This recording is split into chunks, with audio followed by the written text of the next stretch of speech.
Hello guys, welcome back to Rapid Dentistry. This video is part 5 in the series of most important topics in oral surgery. So in this video we are going to cover exodontia, but before that let's see two minor topics which we have already discussed in part 4 about the HBO therapy. So about HBO therapy we are going to see the indications and contraindications of this therapy, as well as the second minor topic is your MRONs, that is medicine related osteonecrosis of the jaw. So we have seen about the MRONs in osteomyelitis of jaw, but we had left there the various medications which would lead to osteomyelitis. So that we are going to cover in this video, and after this we are going to start with exodontia. So starting with the indications and contraindications of HBO therapy. So we already know that in HBO therapy, that is hyperbaric oxygen therapy, we are going to give 100% oxygen at higher pressure than normal atmospheric pressure. So we are going to give 100% oxygen at 2.2 atmospheric pressure. Okay. And this is given for 1.5 hours, that is 90 minutes, which is going to be called one dive. And 30 such dives are given in your supportive management of osteomyelitis. So that we had already seen. Now talking about the indications of HBO therapy. So as we already know, what HBO therapy is going to treat is hypoxia. So what it is going to do, it is going to increase the oxygen supply to areas which are devoid of oxygen. Okay, so that would be the indication of HBO therapy. Okay, so in whichever condition oxygen is reducing, the tissues are getting ischemia, those conditions we can give HBO therapy. Okay, for example, certain acute conditions like carbon monoxide poisoning. So in carbon monoxide poisoning, body is getting ischemia because carbon monoxide has higher affinity for hemoglobin. So whole of the hemoglobin is carrying carbon monoxide. So body is not getting oxygen. So another example of hypoxia. Then decompression sickness. The sickness which deep sea divers get after they come out from the deep heavy waters. Okay. So again hypoxic condition. Then gas embolism. It is when gas is obstructing your artery, your oxygen is unable to flow to the tissues. Okay. Then gas gangrene. Again in gangrene we know that there is ischemia of the tissues. Then necrotizing fasciitis. Again tissues are getting necrotized, tissues are getting ischemic. So all the conditions related to ischemia are going to be the indication for HBO therapy. Now cyanide poisoning, then osteoradionecrosis and trauma. Trauma causing again the ischemia would be an indication of HBO therapy. Then certain chronic conditions known as actinomycosis infection. So this is important. Actinomycosis infection is an indication of HBO therapy. Then we know that diabetic wounds, in diabetic wounds also there is hypoxia leading to necrosis and causing wet gangrene there, getting infected, right? So that is diabetic wound. Then in chronic osteomyelitis also, and to preserve skin grafts also, because if oxygen reduces then the graft would be dead. Now talking about the contraindications, absolute and relative contraindications. So absolute contraindications, so where we cannot give HBO therapy. Such conditions are your pneumothorax, where air is filled in your thoracic cavity. Okay, in the pleura. So what happens if you give 100% oxygen? Even more air would leak out into the pleura and would increase the severity of pneumothorax. Okay, so untreated pneumothorax is one of the absolute contraindication of HBO therapy. Now, the second one is acute bronchospasm. So your bronchus is already in spasm, and if you give HBO therapy, the chances of increase of inflammation is more, and the bronchus might get more severe spasms due to HBO therapy. So again, an absolute contraindication. Now, certain drug therapies like doxorubicin and bleomycin, which is used to treat your cancer, these drugs also are absolute contraindications. Okay, this we must know that which all conditions are absolutely contraindicated for HBO therapy. Then other relative complications are your upper respiratory tract infections. So if there is any infection in the lungs, in your pleura and all of that, like TB, and in your upper respiratory tract leading to the lungs, that is your trachea and everything, trachea, bronchus. So all of that, if the tract is infected, we won't give HBO therapy. Then COPD, chronic obstructive pulmonary disease involving your chronic bronchitis, your emphysema, right? In that as well. Then inflammation like allergic rhinitis, chronic sinusitis, inflammation of the sinus, inflammation of the rhinitis, meaning inflammation of the nasal mucosa. Okay, inflammation of the nasal mucosa due to certain allergy is allergic rhinitis. Then if there is history of ENT surgeries related to ear, nose and throat, then that is a contraindication. If there is epilepsy, so of course in HBO therapy we are putting the patient in a closed chamber. So epilepsy, is contraindicated because in epilepsy the patient might get seizures. Okay, so it's not preferable to put the patient in a closed chamber. Then if the patient is having issues with his eye, optic neuritis, again inflammation related to your optic nerve. Then the uncontrolled hypertension and heart failure. So hypertension, heart failure, again contraindications, and of course claustrophobia, because again we are putting the patient in closed space. Okay, so these are the absolute and relative contraindications related to HBO therapy. Okay, now moving on towards the medicine related osteonecrosis of the jaw. Certain drugs, of which bisphosphonate is the most common and most famous drug causing osteomyelitis of the jaw, right? So bisphosphonate includes drugs like alendronate, zoledronate, alright. Then apart from this, tyrosine kinase inhibitors like imatinib, which is used to treat your leukemias. Then after that, your SERM, that is your selective estrogen receptor modulators. Okay, we know that these drugs are used to treat your breast cancers, that is raloxifene.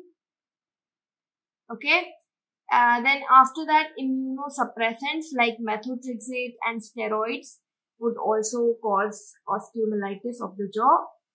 Okay, then the monoclonal antibodies, we know that monoclonal antibodies have A, B at the end. So bevacizumab is an example of monoclonal antibody.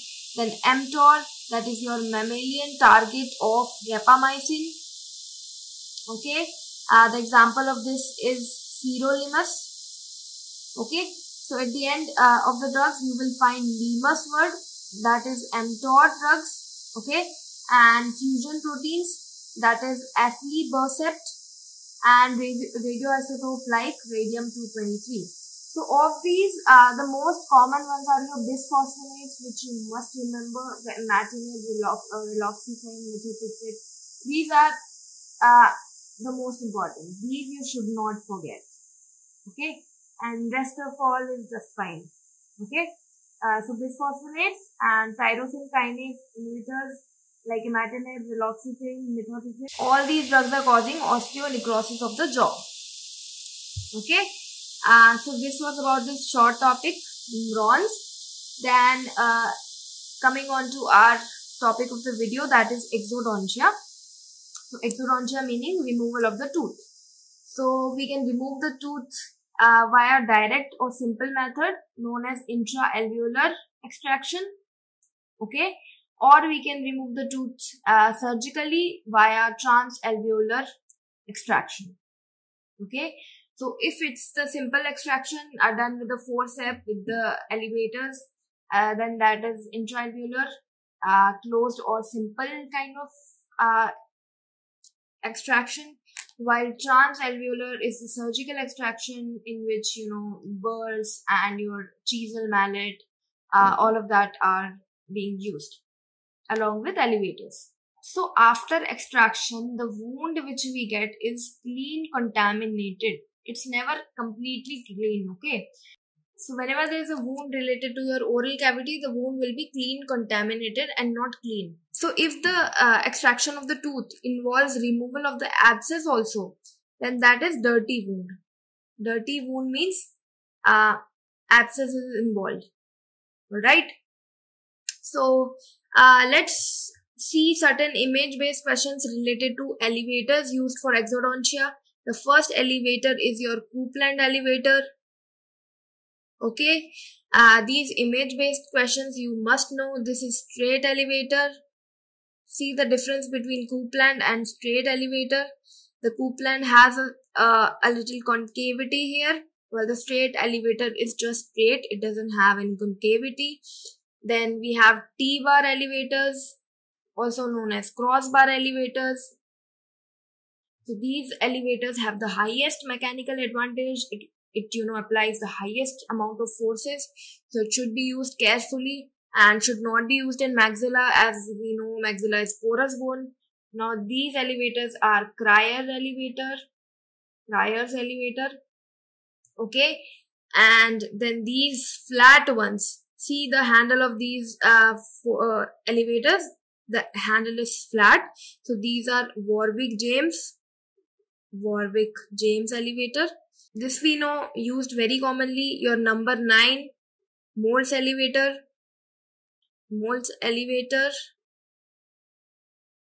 Okay, used to reflect your flap. Your number 9 Moulds elevator. Then these we know, these are Apexo elevators. Now coming towards the forceps, this we know, this is cow horn forceps, because the beaks are like cow horn. These are very sharp beaks. Okay, see the sharp beaks, known as cow horn forceps.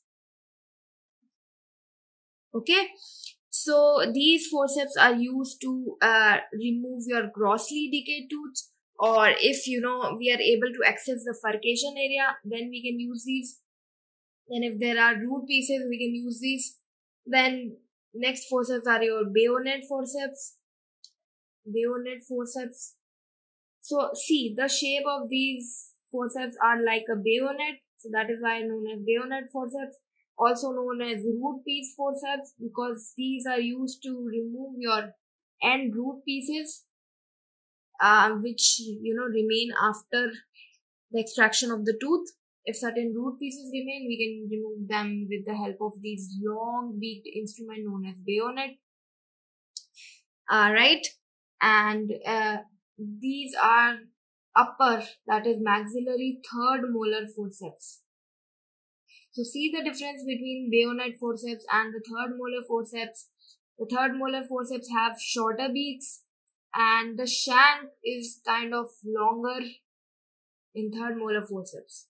Okay, so these are the elevators and the forceps most commonly used in your exodontia, that is your tooth extraction. Now the major difference between your maxillary and mandibular forceps is the angulation. It is 0-degree angulation, while this is 90-degree angulation. So 90-degree angulation is used in mandibular exodontia, mandibular extractions, while the flat ones or the 0-degree is used in maxillary extractions because of the accessibility. Because of the accessibility of the jaw, we are better able to access our mandibular jaw with the help of 90-degree beaked forceps. So like that we have designed these forceps. Now talking about the grasps, how to grasp your elevators while how to grasp your forceps. Okay, so as you can see, as we are holding our elevator, one finger we have put on the shank of the elevator. Okay, so as to gain better control over our application of the elevator. Okay, and while holding forceps, we have to put all our fingers and thumb on the handle of our forceps. All right, and we should not put any finger in middle of the handle. All right, like this is wrong. This is right. All the fingers we need to wrap around our handles of the forceps. So that is the correct grasp for forceps and elevator. Okay, moving on towards the principle of elevators, we have three principles. The first principle is lever principle. Lever principle, we already know that in lever principle, we have a fulcrum in between. Then we have effort on one side and we have load on one side. Okay, effort and load on one side.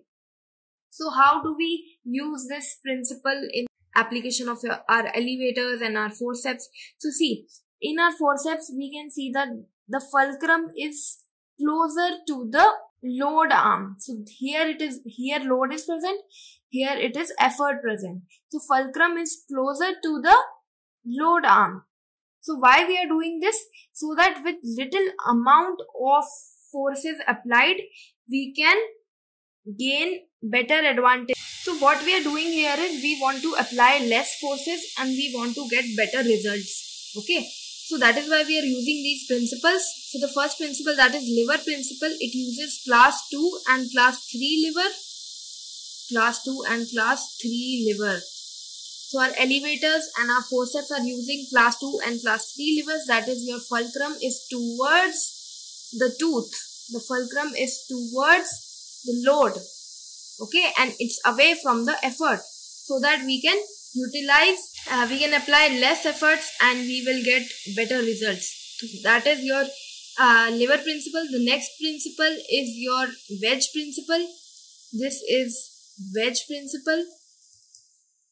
In wedge principle, what we are doing is we are inserting the elevator between your tooth and your bony socket, and we are making space inside the socket between the tooth and the alveolar bone, so that we can take the tooth out by creating space between the tooth and the socket.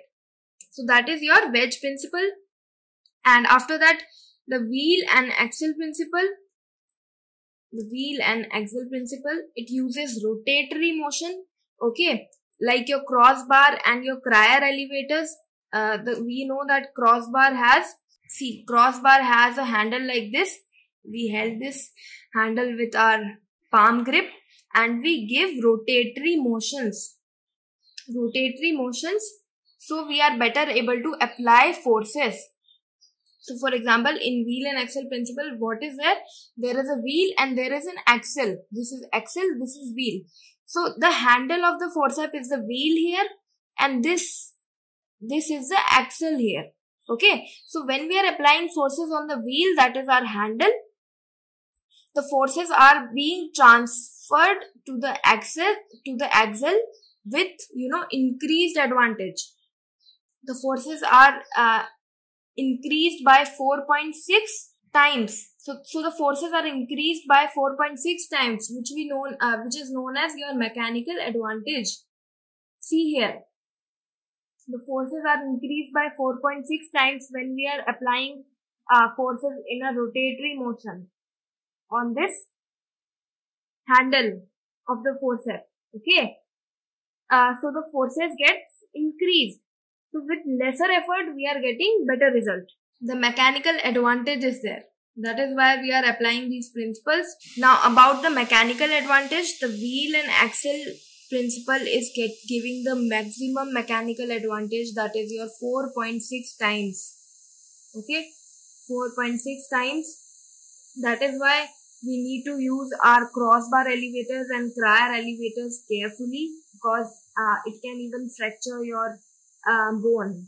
bone, your tuberosity, and your retromolar pad area. All of that can be fractured if these elevators not used judicially, and if we are using the wedge plus lever principle as used in apexo elevators and forceps, we are getting an advantage of 2.5 times of the force we are applying. Okay, then just the lever principle is giving even more force, that is 3 times, which is used in your straight elevators. Okay, so this is a mechanical advantage we are getting by applying all this physics, all these principles into our design of the forcep, then application of the forcep, and all of this. Moving on towards the chair position in maxillary extraction versus the mandibular extraction. So in maxillary extractions, the chair is in reclined position, while in mandibular extractions, the chair is erect. Okay, so as to better access the jaw. So for right-handed and left-handed operator, we are using 6 to 9 o'clock position. 6 to 9 o'clock position for right-handed operator. For left-handed operator, the position of the doctor or the dentist should be from 3 o'clock to 6 o'clock. Okay. Now, where should we insert the beaks of our forceps?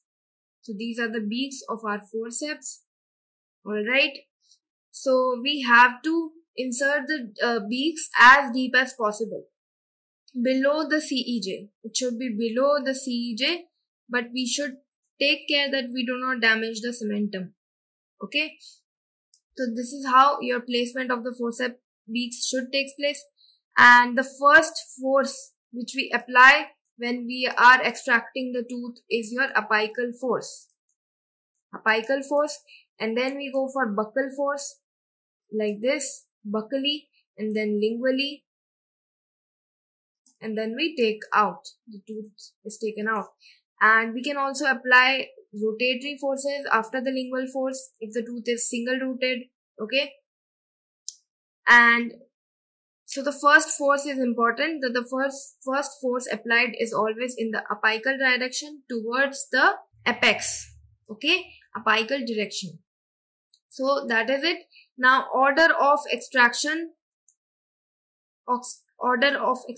So the first, if both maxillary and mandibular extractions have to be done, then first we will do maxillary extraction and then we will do mandibular extraction. Okay, why? Because if we are doing first mandibular extractions and then maxillary extractions, then any root piece or any debris from the maxillary area, it can fall into the extracted sockets of the mandibular jaw.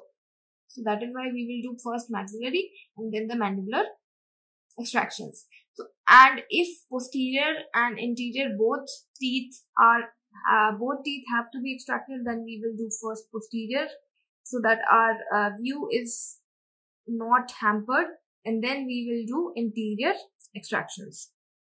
Okay, and the canine and first molar have to be extracted at the end, because these are the pillars of our occlusion.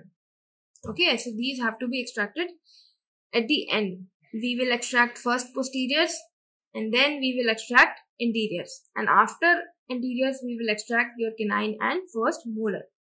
Now we also have to assess the difficulty of our extraction. For that we have been given a classification by Pell and Gregory. The Pell and Gregory classification was given to assess the difficulty level of the extraction. So he used 3 factors, that is impaction depth, whether the impacted tooth is at the occlusal level, if it is between the occlusal level and the CEJ, and if it is at the level of CEJ. So that is the depth of the impacted tooth. So level A is at the occlusal level, the impacted tooth is present at the occlusal level. The level B is between the occlusal and the CEJ. So level C is at the CEJ or below the CEJ. So that is the first thing, impaction depth. The second thing is ramus relationship, that this is the ramus. What is the relationship of this impacted tooth with the ramus? So what we have to see here is whether there is sufficient space for the impacted tooth to erupt or not. So class 1 is when there is sufficient space, tooth can erupt. Class 2 is when there is no sufficient space, the ramus is like this. See, there is no space for tooth to erupt, but little space is there.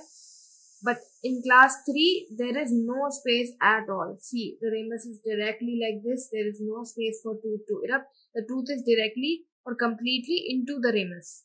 So that is class 3. And that is about the ramus relationship. That is, what is the relationship of this impacted tooth with the ramus? Whether it is outside the ramus, whether it is partly in the ramus, or whether it is completely inside the ramus. So that is the ramus relationship. Now the third factor which Pell and Gregory uses is your Winter's classification. So Winter has already given his classification, that he said that if the impacted tooth is vertically positioned, then we will call it vertical. If the impacted tooth is mesioangularly impacted, okay, it is directed mesially, then mesioangular. So this classification is very simple, as the name suggests. The position is like that only. Horizontal meaning horizontal tooth. Distoangular meaning the tooth is angled distally. Then your buccolingual and your inverted position. Okay, so that is your Winter's classification, also used by Pell and Gregory. And after Pell and Gregory, your Pedersen difficulty score index was given on the basis of Pell and Gregory's classification. Pedersen gave his difficulty index. He said that if the impacted tooth is mesioangular, it is easiest, while the distoangular tooth is most difficult to extract. While the horizontal is given the rating 2 and vertical is given rating 3. That is, vertical is more difficult than horizontal. So if the extraction is easy, we are giving it number 1. If the extraction is tough, we are giving it a higher number. Okay. Then it uses the depth, that is level ABC. It uses ramus relationship, that is class 1 to 3. And we are giving numbers to these 1 2 3 1 2 3. Okay, because we know level A is the easiest because the tooth is already out. It is at the occlusion level. Then class 1 is the easiest because we have space for the tooth to come out, and mesioangular is of course easier. And if the score comes out to be 3 and 4, okay, then it is slightly difficult. 5 or 6 is moderate. 7 to 10 is very, very difficult. Okay, and based on the difficulty, we will do the further modifications in our extraction strategy. Okay, this is about the Pell and Gregory, Winter's classification, Pedersen's difficulty index. After this, moving towards the word lines, very important. This year's NEET question was about the red line. Okay, what red line denotes. So, this is NEET 2025 question. Giving these 3 word lines. Word lines are white, amber and red lines. These 3 lines denote how much difficult the extraction is. Again, the location or the position of the impacted tooth is clearly demarcated by these 3 lines. So the first line, white line, will denote the occlusion level. So we have to know that our impacted tooth is how much below the occlusion level. So for that we have white line. Then we have amber line. What amber line? This is an amber line. What amber line will denote is how much bone is covering our impacted tooth. Okay, so our impacted tooth has how much bone over it. That is denoted by the amber line. And then the red line would denote the depth. This is red line. So this red line is marked from the amber line till the point of application of our forceps. Okay, and it will denote the depth of the impaction. That will be denoted by your red line. So that is your word lines denoting that how much below is the tooth below the level of the occlusion, that is white line. then how much bone is covering this tooth, so that we have to know how much bone we have to remove before exposing our tooth. So that is your amber line, and then the depth from amber line till the point of application of our forceps is known as red line. So we have to know how much deeply the impacted tooth is present, and how much and where we have to apply our forceps. Okay, now we have a technique known as Stobbe's technique. It uses your straight elevator, Stobbe's technique. Normally, fulcrum should be the interdental bone. Interdental bone, that is the bone between the two teeth. From that we have to, so our forceps need to take support from the fulcrum, that is the interdental bone, and not the adjacent teeth. Because if you are taking support from the adjacent teeth, that would become loose and that would also get extracted. Okay, we do not want to do that. Okay, we are extracting only one tooth, so we have to take the support from the interdental bone and not the adjacent tooth. But in Stobbe's technique, we have to extract multiple anterior tooth. So in that case, we can take support from the adjacent tooth, okay, by your straight elevator. Because anyway, we also have to extract the adjacent tooth. So we are using the adjacent tooth as your fulcrum in Stobbe's technique. Okay. So again, an image-based question can be asked on this technique. Now another important thing is that if 1 mm increase in the depth of the red line, so if this red line, if I increase the depth by 1 mm, the difficulty of the extraction increases by 3 times.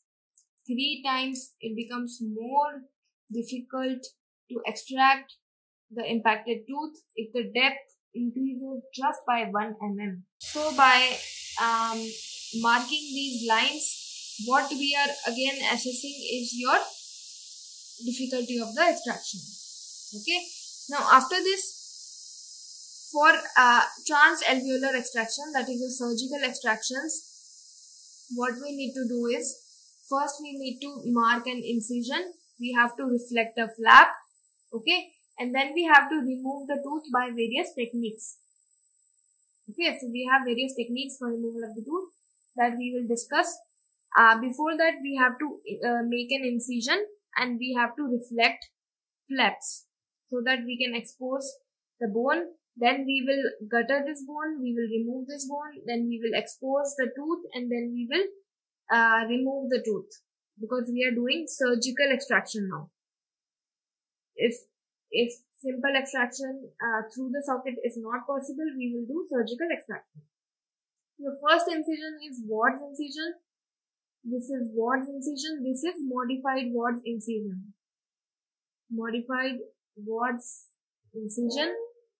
So in Ward's incision, what we are doing is, we are giving a clavicular incision, then an anterior releasing incision and a posterior releasing incision. So this is the clavicular incision given inside the crevice. This is the anterior releasing, okay, and this is the posterior releasing incision. Always our base of the incision, our base of the flap has to be broader, so that the blood supply is properly provided to our flap. Okay, so base has to be wider. Now anterior releasing incision we have to give carefully, because to protect the buccal artery. Here buccal artery is running. To protect that, we have to give our anterior releasing incision carefully. And our posterior releasing incision is, we are directing it buccally to protect the lingual nerve. So here in mandibular third area, lingual nerve is running. We don't want to injure the lingual nerve, so we direct our posterior releasing incision a little buccally. Okay, so that is what we need to be careful about in Ward's incision. Now in Ward's incision, your anterior releasing incision is present distally to the second molar. This is second molar. So your anterior releasing incision is given distally to the second molar. While in modified Ward's incision, see, the anterior releasing incision is given medially to the second molar. This is your second molar and your third molar is impacted. Okay. So here we are going medially to second molar, while in Watt's incision we are going distally to the second molar. Distally to second molar. This we need to remember. And again it's the same thing. Anterior releasing, then the clavicular incision, and then the posterior releasing incision to expose your impacted third molar. So this is the Watt's incision, and we have various flap designs also. That is triangular flap. Here see, this flap is like a triangle. Okay, we are giving an anterior releasing incision, and then we are just reflecting the flap.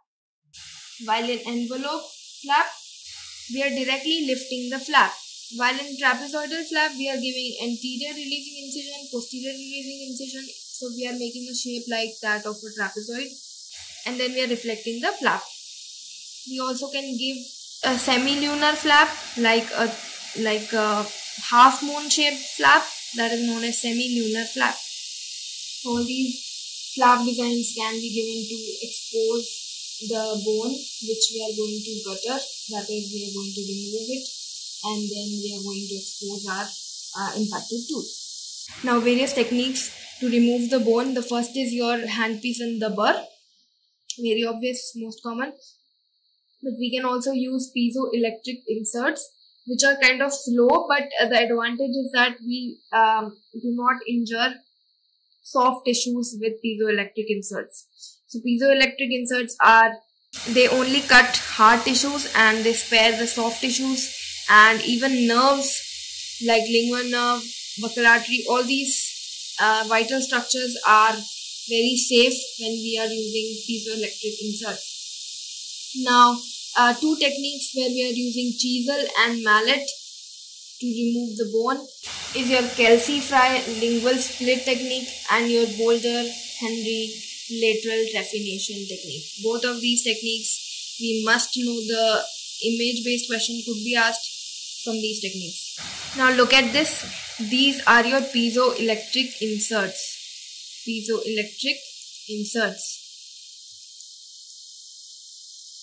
So these will only cut the hard tissue and will not cut the soft tissue or the vital nerves and vessels. But these are slow cutting. That is the only disadvantage with piezoelectric. Otherwise, it's good. And with handpiece and burr, what we will do, we will gutter our buccal bone and not lingual bone. Okay. Lingual bone we do not gutter. Why? Because we have to protect our lingual nerve. So this is postage stamp technique. Postage stamp technique. In postage stamp technique, what we do? We give burr holes like a postage stamp. Like that, we have to give holes in the bone with the help of burr, and then we will connect these holes and remove the bone, okay, to expose our tooth. So that is your postage stamp technique. That is, first we will drill holes in the shape of a postage stamp, and then we will connect these holes, and then we will remove the bone, exposing the tooth. That is we are removing the buccal bone, okay. And talking about the Kelsey-Fry technique. Kelsey-Fry technique again uses your chisel and mallet, and Sir William Kelsey-Fry gave this technique of lingual splitting. This is used when the impacted tooth is lingually impacted. Okay, so when the impacted tooth is lingually present, what will happen is there is a thin lingual cortex. The lingual cortex is very thin, so we will remove the tooth lingually, and we will not touch the buccal cortex here. In Kelsey-Fry lingual split technique. So as the name suggests, lingual split technique. What we will do here, we will raise a osteomucoperiosteal flap. So this flap includes all. We are elevating the mucosa, the periosteum and the bone. So we are exposing bone also, and we are taking all of this in one flap. We are taking the bone, the periosteum, mucosa all in one flap. So that is, we are applying our chisel between the tooth and the bone. Okay, so we are taking our bone and the periosteum and the mucosa in one flap so that we do not injure our lingual nerve. Okay, and our impacted tooth is lingually impacted. So we will remove the tooth from the lingual area. So we will remove the tooth from the lingual direction. Okay, after reflecting this flap. So that is your Kelsey-Fry technique. Image-based question can be asked from this. Then another technique is your lateral trephination technique. Lateral trephination technique given by Bolger and Henry. Bolger and Henry. So what they said is we will remove the tooth which is incompletely formed, which is partially formed. So the crown is only there. We are removing our third molar which is not completely formed, partially formed in younger individuals. Okay, so they advocated that we have to remove the third molar beforehand only, before the tooth actually forms, so that the chances of impaction is reduced later on. But this technique is no longer advocated now, no longer used nowadays. So it's just of the historical importance. And what we need to know is that we will give an incision from your retromolar pad area to the till the external oblique ridge. Okay, modified S incision we will give, S-shaped incision, and then we will remove our bone with the help of chisel and mallet, and we will expose the incompletely formed crown, and we will remove the crown. So very simple technique, lateral trephination technique. We are removing the crown from the buccal direction. In Kelsey-Fry technique, we are removing the tooth, impacted tooth from the lingual direction, and here we are removing the tooth from the buccal direction. Okay, so this is all about exodontia, and we are going to see the complications of exodontia in the next part, the next video. In this video, we have seen certain really important concepts and image-based questions. So just brushing through all of this once again, the most important techniques, that is your Kelsey-Fry technique, lateral trephination technique. These are the techniques used to remove the tooth by transalveolar extraction. Okay, but before this, we have to give incision. You have to know the difference between Ward's and modified Ward's incision. That is where the anterior releasing incision is medially present or distally present, all of that. Then certain image-based questions related to piezoelectric inserts and your postage stamp technique, the various flap designs, the Stobie's technique uses which elevator, then what are the Ward lines, what are these various lines indicate. Okay, what about the Pellin-Gregory classification? They will give a clinical case where the tooth is, they will either give you radiograph showing the various levels and classes of the tooth. Then you will have to tell them the difficulty level. Okay, so you have to know the various levels, level ABC, class 1 to 3, all of this, and then they will ask you either the Pedersen difficulty index related to that. So a clinical case is expected from this.